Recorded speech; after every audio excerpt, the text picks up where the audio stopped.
Hi everyone, I'm Rob Muldoon. I've worked in the construction industry for the past 20 years, 21 years it's coming up to now. I started off as an apprentice bricklayer.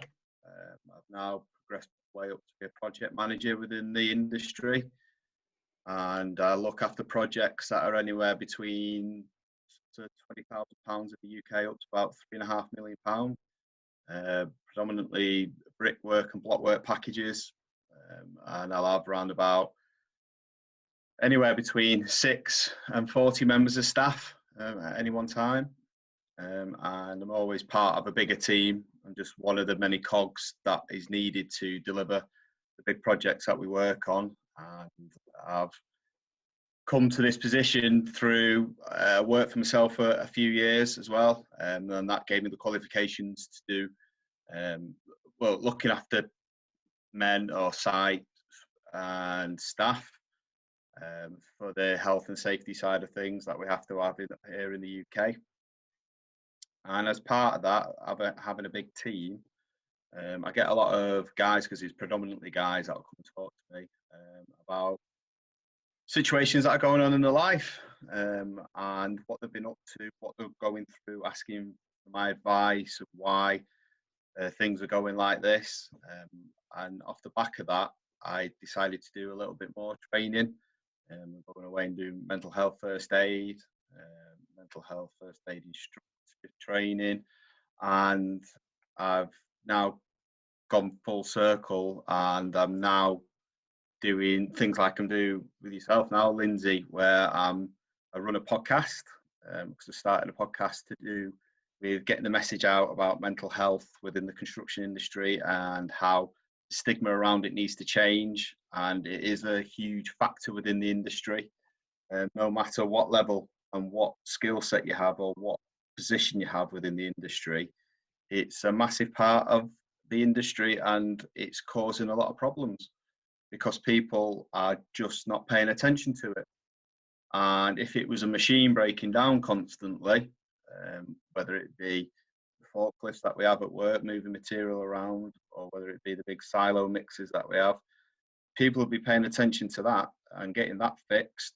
But for whatever reason, when it's a member of staff, it doesn't seem to happen. I'm not saying that every single company that you work for within the construction industry is terrible at looking after your staff. It's far from that.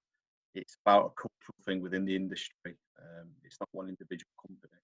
It's the way that people go about and thinking that I can't speak out and ask for that little bit of help because I don't want to show that little bit of weakness that I might need a bit of help. And we both know it's not a weakness. It's the most important and strongest thing you can do is to reach out and ask for that bit of help. Yeah, absolutely. Absolutely. I've been involved in the industry, I guess, for the last few years now.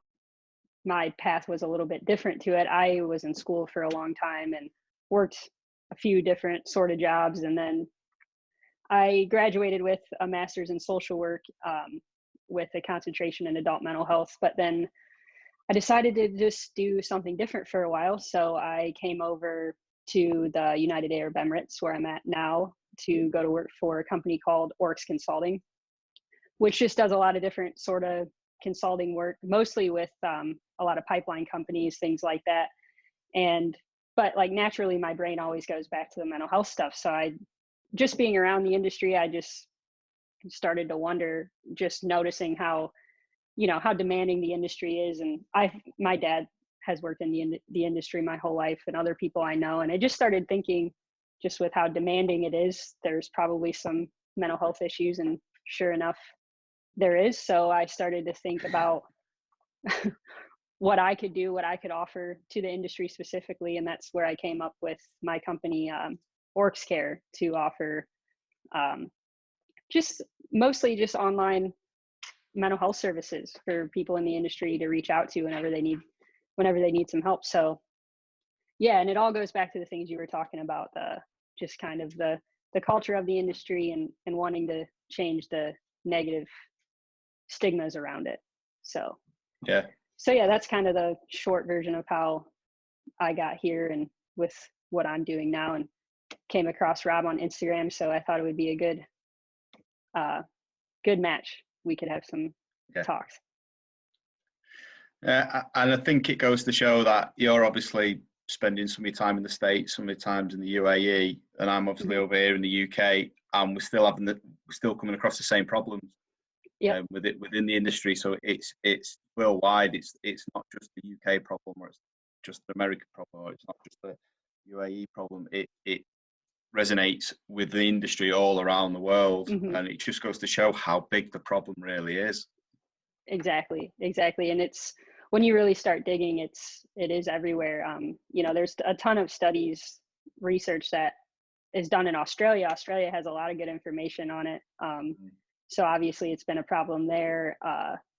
There's less information and research done here in this region, but these guys over here work in some of the worst conditions and deal with just some pretty heavy stuff every day. So I'd imagine it's a problem here as well. So yeah, this is how being here is really what opened my eyes to it, I think. Yeah, Australia does have a lot of good stuff. All the stuff that I've learned on the mental health first aid courses that I've been on, it's all been Australian literature that we've been taught. And it is really, really good stuff that they're teaching over there. They seem to have a good understanding of it, and the message is getting out there with all the stuff that they're doing. So it's really, really good. Yeah, absolutely. And they just they do a lot of, I notice, like charity events and things like that to bring awareness to the issue, which is good. But yeah, other than that, it seems like there is tons of room for more services and more awareness and things like that, designed for the industry. There is, yeah. And I don't know what it's like over in the States or the UAE, but in the UK,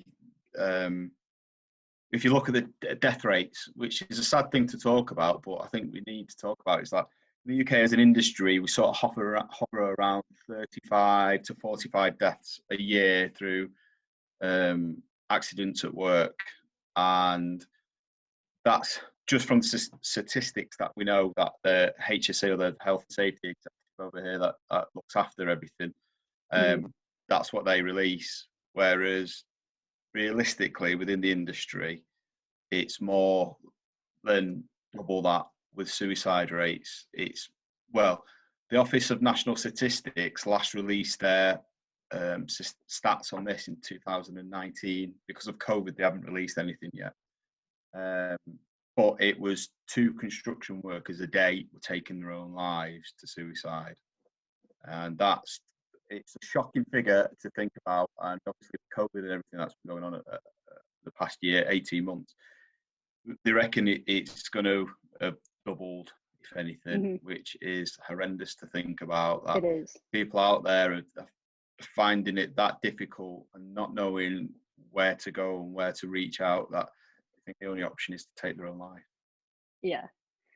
Yep. I read something from the UK the other day. Actually, I had jotted it down. In the construction industry, you're 6 times more likely to die from suicide than from a fall or getting hurt on the job, which is just unreal. Yeah. So. Yeah, because there's all the protocols that are in place for the health and safety around site, which absolutely need to be there, are there to protect you. And realistically, there's nothing in place. It is definitely changing. It's absolutely changing as an industry over here, and it is coming to the forefront of everybody's mind. But it's still down the pecking order when it comes to things. When you've got big timelines to get jobs done, and you've got pressure from that, you've got financial pressure, you've got, at the moment, lack of materials, or materials are going through the price of them are going through the roof, and people haven't got the labour to get the jobs done now either. So it's a huge smelting pot of pressure, and people sometimes can't see the way out of it, or don't understand how to control it and take that step back and look after themselves. And I got consumed by it for years. I was consumed. I was working ridiculous hours, driving ridiculous miles, and my personal life was suffering because I thought, oh, I need to get this done because I need to be seen to be doing so many hours and so much work and just to fit in with everything else because that's what everybody else did. Really, I was just ruining my own life for what? Yeah. Nothing. They all get built. They all get finished. Yeah. If it costs that little bit of extra time at the end of the job, I'd rather have that than somebody taking their own life because or the mental health deteriorating to such a point that they can't work anymore because of the pressure Absolutely. that they're under. Absolutely. We talk about that a lot with what we do with at Oryx Consulting. You know, one of our major things is preventative maintenance, and Yeah, a lot having to do with just the equipment you run. You have to maintain that equipment. So why should the people be any different? That the people should be more important, and there should be more tools and things in place for the people to maintain their own, their own well-being. Because at the end of the day, yeah, without the people, what do you have?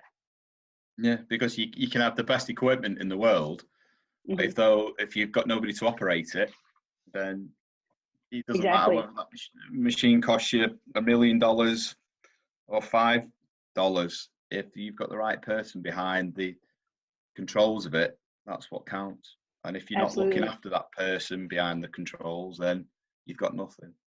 Yep. And we talk a lot about just workplace culture too, and just if if there's truly that many mental health problems, that would create a lot of unhealthy work environments too, which is means the jobs aren't running as efficiently as they should, and all of everything that goes along with Yeah, that. So there's just so many levels to it that people don't realize, and eventually that stuff all comes crashing down. yeah, it has a huge detrimental effect on everything, and I think Hmm. it struggles for on the financial front for people to understand the value of putting time and effort into looking after your staff because they I think there's a ratio for every £1 English pound you spend on training and on mental health and well-being with your staff, it pays back £5 because that member of staff understands when they're coming to a burnout point or when they're getting a mental health crisis and they'll step away and they can look after themselves and you can deal with it. You might lose that member of staff for a day, 2 days, a week, whatever, rather than losing that member of staff forever. So Yep. it does pay off in the long run, It but does. sometimes it's quite difficult for people to understand that because you can't physically see it a lot of the time, Yeah. can you? Yeah, and Until it's too late. it's hard to prove it to people too. You just really have to, and it's really where what you and I are doing, why that's good, because it Yeah, just brings awareness to it. Just all the and I think genuinely people just don't know, because it's something yeah, people who are suffering with it, they just don't talk about it. If somebody's calling in sick for work all the time because of mental health issues, they're just calling in sick. So the boss is probably thinking, well, they're just sick a lot, or they're lazy, or whatever. They don't even, the mental health doesn't even occur.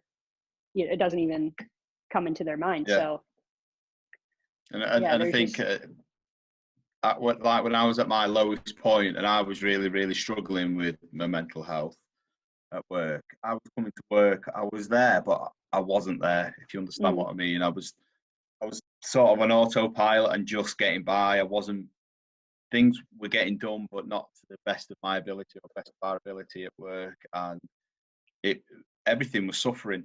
The guys were unhappy. They were suffering because I wasn't on the ball with everything, with organising things.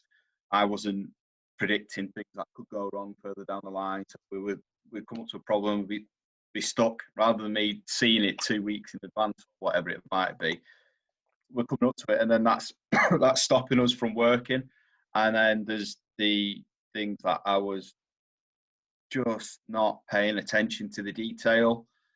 So I was missing details that all the cavity build-ups that we have for us at work. So things that go in between the two skins of masonry, and I was missing that out. So that was costing us money because we're having to go back and rectify that. And it just, I might as well have not been there. And it was. But again, I didn't want to turn around to my boss and say, I can't do this. I can't come to work every day because I didn't want to show that I couldn't do my job. That was the biggest thing for me. I used to think that I don't want them thinking I can't do my job, because if I can't look after myself, how can I look after all these people? How can I look after all this, all these projects that we've got on the go? When ultimately, if I just turned around, I found out the hard way that I turned around to Paul, my boss, and said, I can't do this. I'm having this breakdown, a slow breakdown, and my life, I'm destroying my personal life, I'm destroying my work life, and I can't cope with it.